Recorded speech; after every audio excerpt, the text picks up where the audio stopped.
In the first half, Arsenal came from 2 down to beat Hull a decade ago to win 3-2. That's the size of the task ahead of the champions, Manchester City. What a first half. Ian, let's get on with it. So much to analyse. The first goal, an example as much as anything, never give up if you're a striker. Well, no, you've got to chase it down. But I think that it was more in this midfield area, the way that they've been.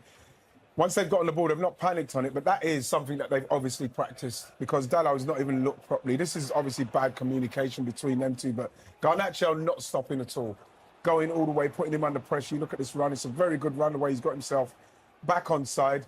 I love the fact that Dalot's not even thinking. It's not like he's going to try and pass that sideways. He's gone straight over the top, and then their confusion. And that is it. Perfect start for United. Neither Gvardiol nor Ortega, Jolyon, say a word. Is that, Ortega is the reserve goalkeeper. Is a little bit of that in there? You could use it as an excuse, but there has to be some form of communication. But it's probably the first time you could look at a back four and say it's disjointed because they're all on different pages, whether the starting position or recovery runs. It doesn't seem like they're in unit and thinking on the same page.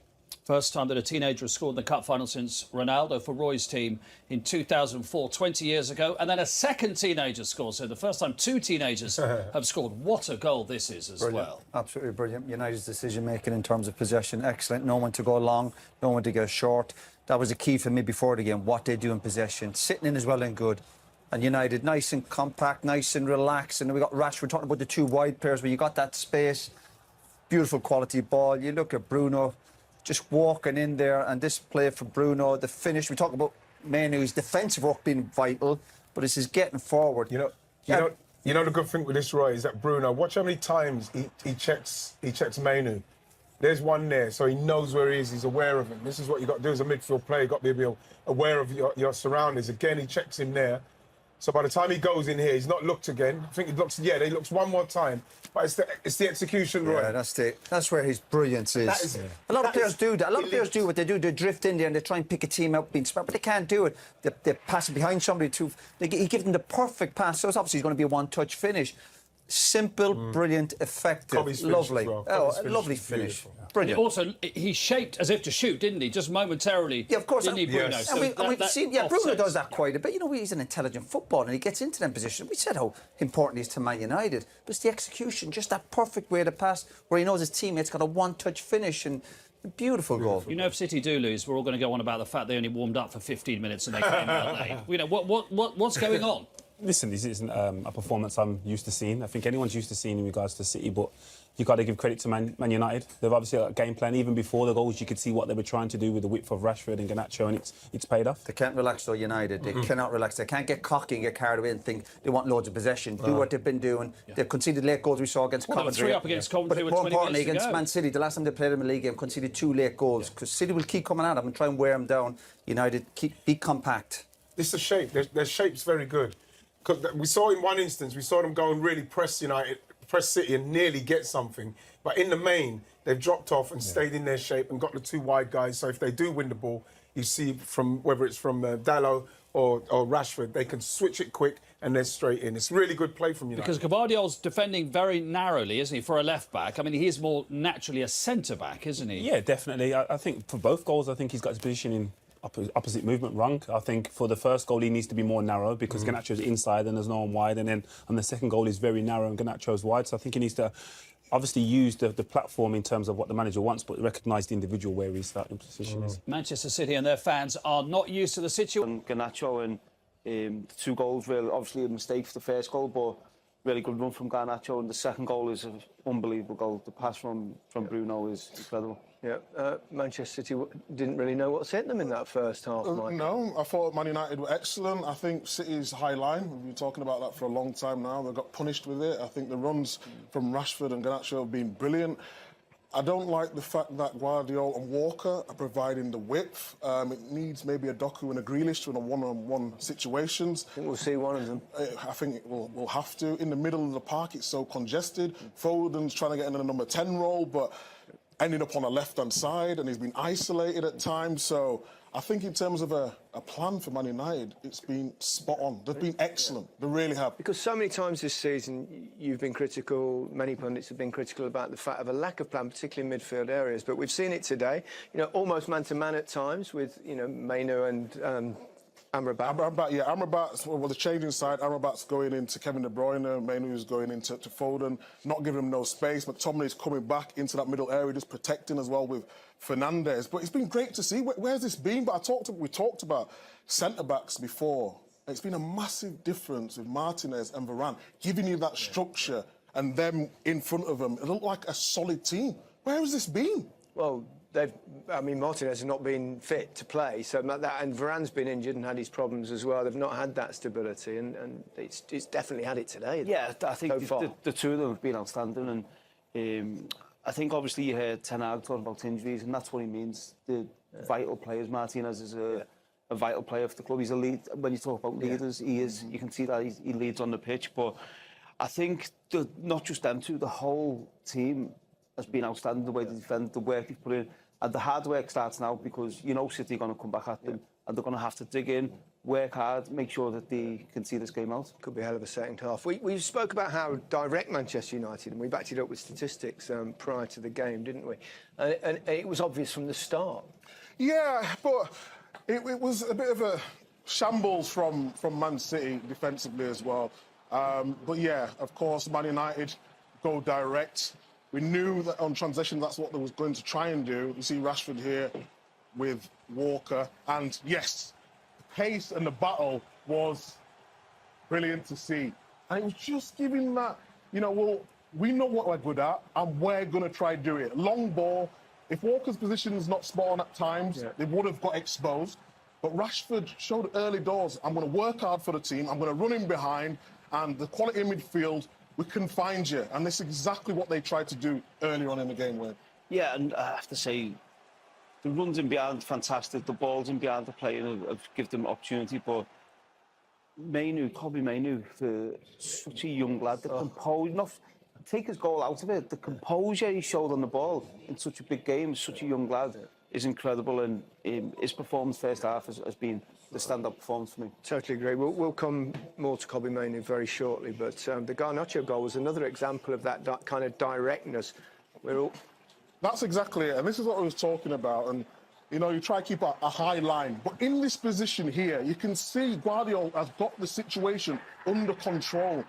The keeper there doesn't need to come. Okay, he's onside, very tight, timed his run to perfection, but Guardiola's got that. And yes, he made a mistake in trying to head it back, but if Ortega just gives himself 5 yards, he's just picking it up, and Man City, go on their attack there. Yeah, again, it's good running. Garnacho puts him under pressure, and that's all you can do in that situation. And I think the goalkeeper, he's messed up with the keeper's fault. He either stays or he comes and takes everything, takes everything, ball on man. Yeah. Alejandro Garnacho became the third teenager to score an FA Cup final goal. Can you name the other two? Go on. Cristiano Ronaldo and famously Norman Whiteside way back when. And who became the fourth? Mainoo. Very good. It's not a trick question. It was, of course, Kobbie Mainoo who became the fourth. The first Englishman to do so since Steve McKenzie for City against Tottenham in '81. Oh, it's just brilliant the way he runs. He's been excellent, hasn't he, Wayne? Everything he does. See, and this is what Man United need to do, that composure to take the ball in the middle of the pitch. It allows them then to get bodies forward, and great switch from Marcus, and Garnacho plays a nice pass, and that pass from Bruno Fernandes is incredible.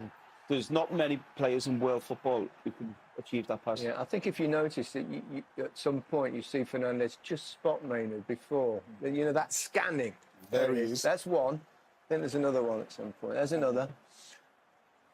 Yeah, I think the only thing. There was a little flick. The only thing I'd say on that is, can Kyle maybe get back a little bit quicker? He watches the players that's on the other side, and then he realises that it's too late. But the goal of finish, even to finish, the composure of his finish, he's been absolutely outstanding. Oh, he really has. I mean, Erik Ten Hag, his thoughts at half-time now, he stick with the same plan, that's for sure. He won't be changing anything, will he? But I suspect he might. A little bit frustrated is Pep Guardiola. Kobbie Mainoo, right? We've already talked about him. I mean, I saw him play for England. Against Belgium. When he made his first team debut, I was so impressed with his debut. Was he 19? Incredible, and it's so good to see a player from the academy coming through and dictating the games for Manchester United. he's had some moments where he struggled as well since he's been in the first team, but I think this afternoon he's been absolutely... You look at the composure on the ball, little passes, little 1-2s, playing people in behind. I think he's been incredible. Yeah. He's just got everything, hasn't he? I think tactically and technically he will improve. Yeah. But just that. But I think that he's helped out driving by having a nature. plan. Exactly. When he's got that base behind him, he can go out and do what he needs to do. Positioning will improve. But he's always there. His commitment, the way he speaks, the way he plays, the way he handles himself, he's just been exceptional. But and just to finish it off so coolly at the right moment. This is what he's been doing recently, is adding a few more goals. He's getting forward a little bit more early on when he first come in. Yeah. He was staying in the middle of the pitch, but... Was he a player when, there's been a lot of talk about at Manchester United for a long time? Have they known about this kid coming through, or is it kind of more of a recent... Yeah, I knew about him through my son, who was obviously in the academy, and he was telling me about all the younger players coming through. And I think he's come through probably into the first team because Manchester United has been struggling a little bit. He's managed to get his opportunity, but he's taken it. Yeah, I mean, he is in the main squad for England. I don't think there's much doubt that he won't be in the final squad. Oh, without doubt. Could he possibly start? I know this is a team of a multitude of talent, but in that kind of defensive... He's not a defensive midfielder. I think he's a bit more than that. But there is a possibility that he could play alongside He could play alongside Rice, for sure. And when they He's got played against everything. Belgium, there's a lot of rotation, and he was like Dr. Water. He's got confidence. He's just a brilliant player to watch. He's going all the way to the top. Yeah. Speaking of brilliant, I thought Martinez and Varane. I mean, they've been out. Martinez has been out most of the season. I mean, that partnership, they were very confident. They're commanding everything. I think it was just that balance as well. When you're a proper centre half, obviously Casemiro's been playing in there.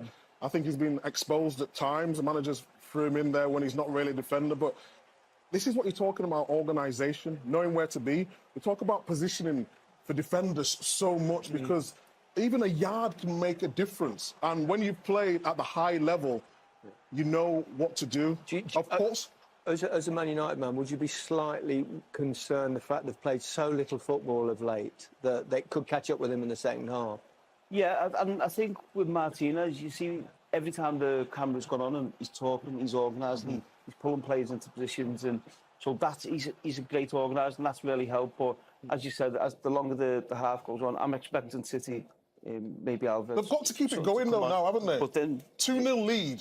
Yeah. This is where you need a leader. We've talked about leaders before in pre-match, and you're going to look to now. You've got a 2-0 lead against Man City. You know they're going to be on it. Yeah. They're going to try and score, of course. What does City do, Micah? They've got to get the ball forward quicker. They need Doku on. Change the game when he played last game of the season. Just a bit of pace in the wide areas. Maybe Alvarez coming on, getting hold of the ball. Not seeing too much of Haaland, and maybe a Grealish as well. Yeah. Just the old school Grealish when he's taking on people. I'd like to see. What do you think? I'd like to see Manchester United go for the third goal. No, I would. I think because that's it. Back, City can't be as not bad, but they can't be like they have been in the first half. You'd imagine they'll create chances and try and get back into the game. And the thing as well, the more City have to push, the more space. Yeah, so I think especially that first 15 minutes of the second half, go and try and get that third goal, which kills the game. Okay, well, it's not just a big weekend end here at Wembley.